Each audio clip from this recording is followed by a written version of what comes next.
Hollywood loves drama, but nothing compares to the real-life chaos unfolding behind Blake Lively's latest legal firestorm. We're talking secret recordings, clashing PR empires, shifting alliances, and a rivalry so bitter it's pulling in everyone from the Wayfarer team to Scooter Braun himself.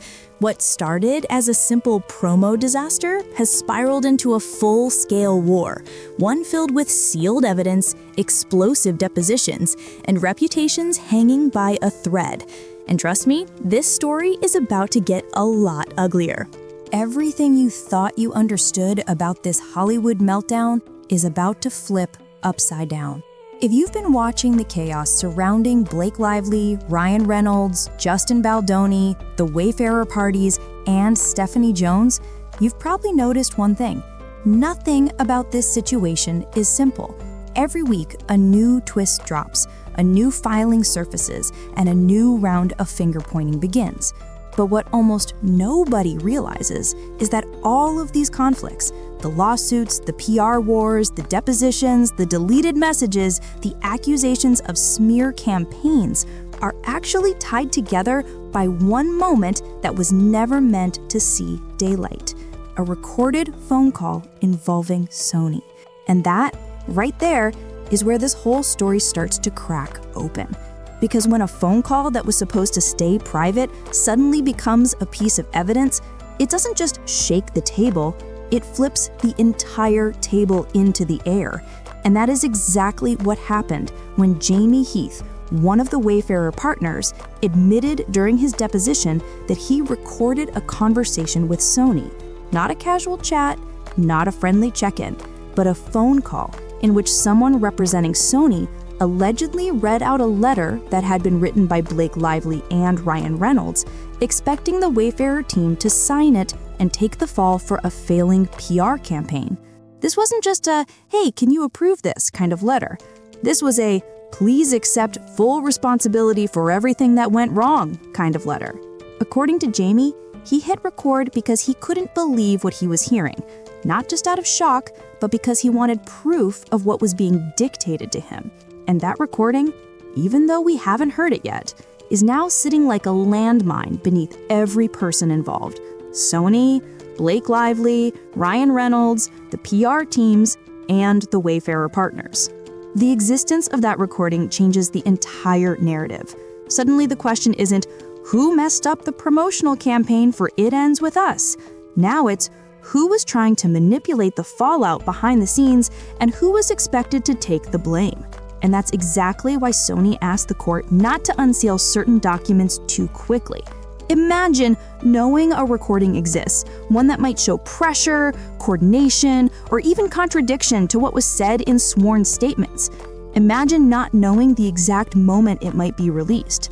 That alone is enough to send any corporation into panic mode. But this recording isn't the only thread unraveling here.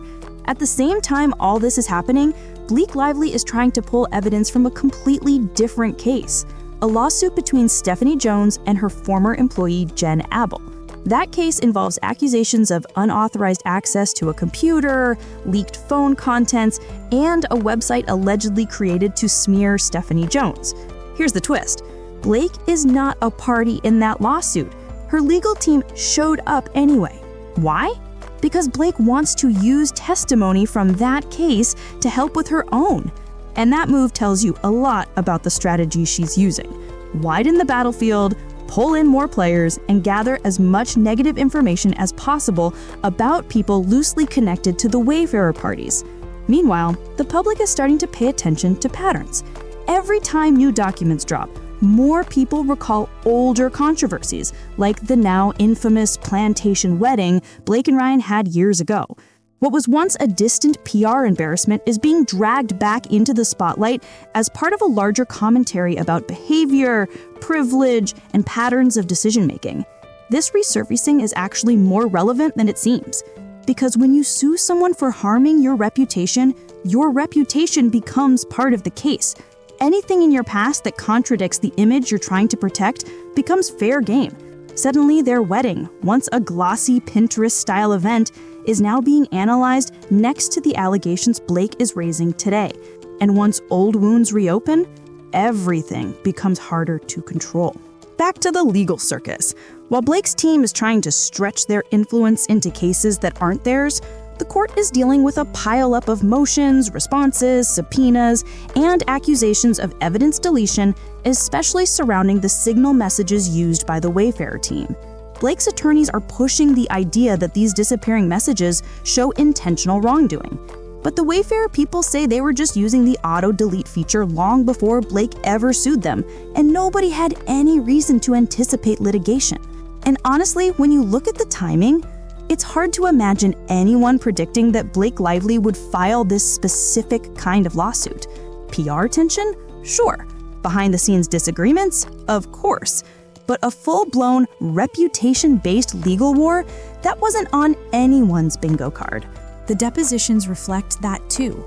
Every time Blake's attorneys ask someone whether they deleted conversations to hide something, they get the same response: "I don't recall." And while that phrase frustrates viewers who follow the case, legally, it's exactly what people are supposed to say when they don't remember precise details from a year ago. Still, Blake's team treats every "I don't recall" like it's a confession. But the real shakeup begins when you look closely at the testimony surrounding the smear website, the one Stephanie Jones says was created to damage her reputation. The evidence pulling that website back to former employees is strong, but whether those employees acted alone or under someone's direction, that is where the stories start conflicting. And when sworn statements start contradicting each other, somebody is lying, or somebody is hiding something, or somebody is protecting someone much bigger. And that brings us to the real twist. Because while everyone is focused on Blake, the Wayfarer parties, and Stephanie Jones, none of them are actually the true power center behind this entire saga. Someone far more influential was pulling strings long before any lawsuit was filed. And in segment 2, we step directly into the middle of that storm. If you thought one recording could shake this case, wait until you see how the depositions start turning on each other. The moment the conversation shifts from that Sony recording to the depositions connected to Stephanie Jones, everything gets messier. Because while the recording threatens to expose who pressured whom behind the scenes, the depositions reveal who might have been running smear campaigns, who may have lied, and who was trying to cover their tracks. And this is where two names start dominating the storyline: Melissa Nathan and Katie Casease. On paper, this part of the saga should have nothing to do with Blake Lively. The case between Stephanie Jones and Jen Abel is about a website that allegedly smeared Stephanie's reputation, plus allegations that Stephanie's phone contents were accessed illegally. Totally separate case, totally different issues. Nothing to do with Wayfarer, nothing to do with Baldoni, nothing to do with the Sony recording. But somewhere along the line, Blake Lively's legal team decided this case held something they needed. And when Blake wants something connected to her lawsuits, her attorneys don't just watch from a distance. They show up. So now, in a courtroom where Blake is not a party, her attorney walks in and tries to speak. The judge looks at her like, "Why are you even here?" And he shuts her down immediately. He tells her she has no standing, meaning she has no right to be involved. Her attorney tries to argue, tries to participate, tries to get the court to consider evidence that might help Blake's case, and the judge refuses completely. That moment is important because it reveals the strategy Blake's side is using, attached to anything and everything that can discredit people connected to the Wayfarer parties, even if the cases are unrelated. But let's get back to where this chaos begins. The website that publicly criticized Stephanie Jones. Stephanie claims the site was part of a deliberate smear campaign against her, something orchestrated by others in the PR world, possibly competitors. She believes the people behind the site were trying to destroy her reputation, especially after an article came out where 40 different sources shared negative experiences about working with her. Of course, Stephanie's side insists those 40 people were lying. All 40 of them. To figure out who created the website, subpoenas were sent to social media companies like Meta, Pinterest, and Twitter. and what they revealed was shocking, but not in the way Stephanie expected. The accounts connected to the website were tied back to Katie Casease, a former employee of JonesWorks who later worked for TAG, the PR firm run by Melissa Nathan. This is where everything explodes. Katie Casease admitted in her deposition that she wrote the copy for the website. That means she created the content criticizing Stephanie. That part is not disputed. But Katie claims she wasn't acting alone. According to her, Melissa Nathan ordered the content, told her what to write, and approved the tone. She even says they discussed the website on the phone. Strong accusation. Very damaging, especially since Melissa heads a PR firm that works with some of the biggest names in entertainment. But here's the twist. Melissa Nathan denies everything. Under oath, she says Katie is lying. She says she never told her to write anything, never approved anything, never participated in a website-related conversation. So now we have two sworn testimonies that completely contradict each other. One of them is lying. But figuring out who, that's where the stakes get even bigger. Because if Melissa did order the website, then she could become a defendant in the lawsuit. And if Katie is lying to protect herself, then her credibility falls apart, affecting not only Stephanie's case, but also anything Blake's legal team hopes to borrow from it. And remember, Blake is trying to use this exact contradiction, this battle over who wrote what and why, to help her own lawsuit by claiming there's a pattern in how these PR professionals operate. Meanwhile, Katie's own lawyers are making it very clear that they don't trust Melissa Nathan. They want distance. They don't want their client dragged in deeper. They also hint that Katie might fear becoming a defendant, which might explain her sudden willingness to point fingers. But then another layer appears, something almost nobody saw coming. Because when attorneys start digging deeper into why this alleged website even existed, a new name pops up: Scooter Braun. Yes, that Scooter Braun, the former client of Stephanie Jones, the man at the center of the Taylor Swift Masters controversy, someone who has dealt with PR storms bigger than most people's entire careers. And here's where the whole tone of the story changes. See, Stephanie Jones used to represent Scooter personally. At some point, according to multiple people, he learned that Stephanie was allegedly brigading Taylor Swift's social media, encouraging or allowing interns to leave negative comments about Taylor during the height of his public feud with her. When Scooter found out, he cut ties. He worked his way out of his contract and decided he would build his own PR operation, TAG, helmed by Melissa Nathan, while remaining financially behind it. That means Melissa wasn't just running a PR firm. She was running Scooter's PR firm. So now, when Stephanie sees TAG thriving with Scooter funding it, she isn't just upset about being left behind. She's furious. She believes Melissa stole Scooter as a client. That anger explains a lot about her motivations. Suddenly, the website she's suing over feels less like a random attack and more like a battleground between PR rivals. And whether or not Melissa had anything to do with it, the emotional fuel behind the lawsuit now makes sense. But here's the part nobody expected. Because Blake Lively and Stephanie Jones, who have their own separate issues, suddenly appear to be aligned, filing similar motions, showing up in each other's hearings, supporting each other's claims. Why would that happen? Because sometimes in Hollywood legal wars, enemies unite if they share one bigger enemy. And in both cases, whether it's Blake's lawsuit or Stephanie's, the shadow of the same players looms overhead: TAG, Melissa Nathan, and the people connected to Wayfarer.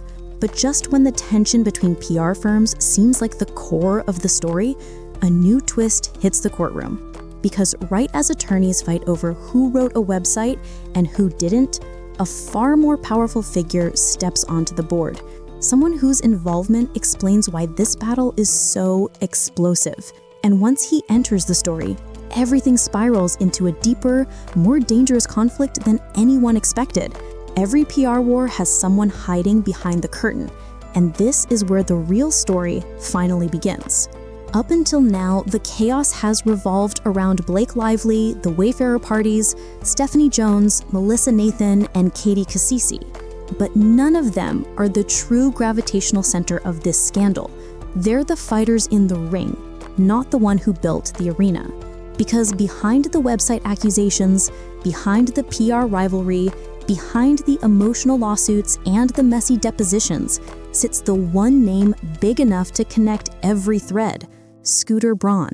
And the moment his name enters this saga, the entire tone changes.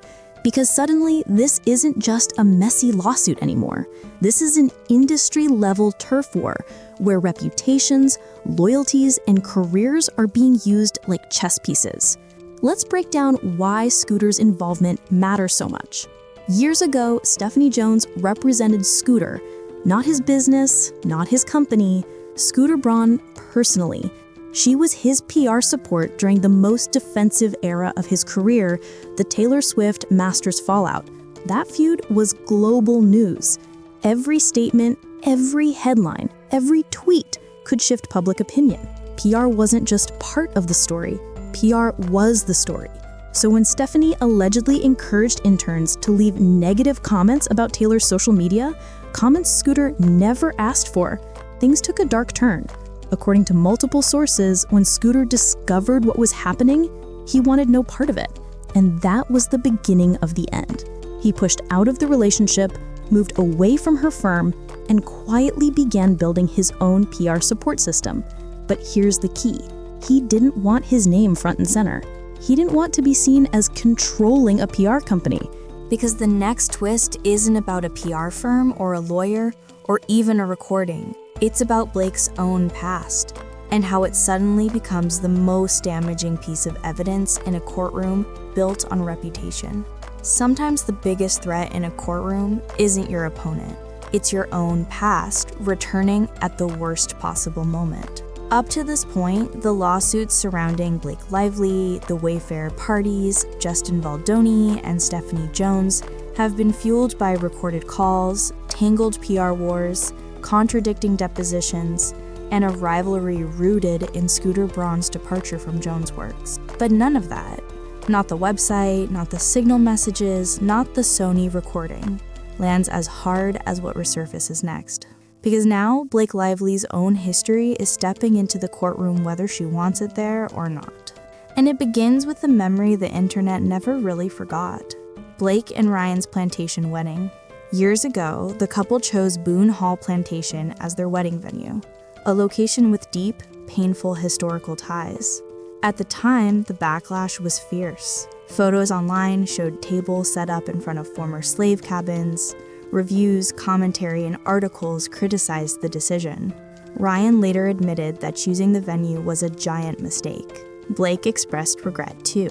But apologies don't erase the image, and that image matters now more than ever. Why? Because Blake's lawsuit hinges on the argument that her reputation was harmed by the Wayfarer parties and their associates.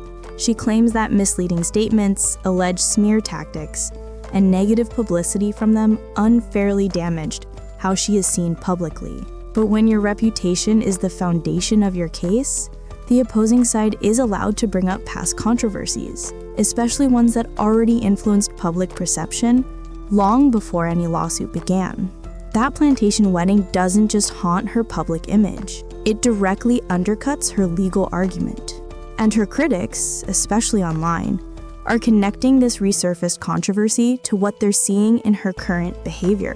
They're drawing parallels: her treatment of Jimmy Heath, her accusations, her demands to view extremely personal video footage, and the way she allegedly pressured the Wayfarer team to take responsibility for PR fallout. Commentators are noticing a pattern, one that paints Blake and Ryan as a couple who frequently make decisions that center themselves, shift blame, or overlook how their actions affect others, especially people of color. The research articles don't come from tabloids this time. They're from mainstream outlets, including older E! News coverage dissecting why the wedding was so problematic. It's not just a PR embarrassment, it's a character assessment. And in a lawsuit built on character, Past missteps become evidence that can be used to challenge the claim that her reputation was spotless until the Wayfarer parties got involved. But the past isn't the only thing hurting Blake right now. The way her legal team is handling the present isn't helping her either.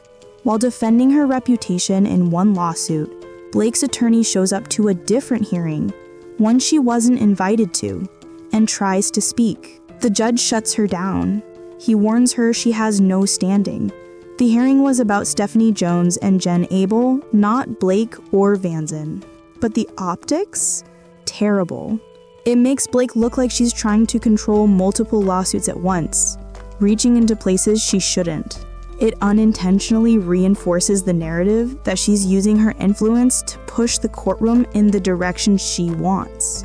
Meanwhile, in the Stephanie Jones lawsuit, nobody can decide who is lying or why. Katie Casease says Melissa told her to create the website. Melissa says Katie is lying. Evidence from Meta and Pinterest show Katie linked to the accounts, but whether she acted independently or under direction, still unclear.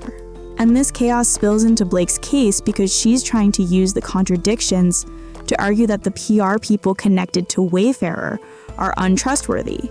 The problem? Stephanie Jones has her own credibility issues, and Blake is standing right beside her in strategy, whether she admits it publicly or not. Two people claiming their reputations were destroyed, while both are being questioned for their actions behind the scenes. It's a risky alignment. And as all of this unfolds, Scooter Braun's shadow looms larger.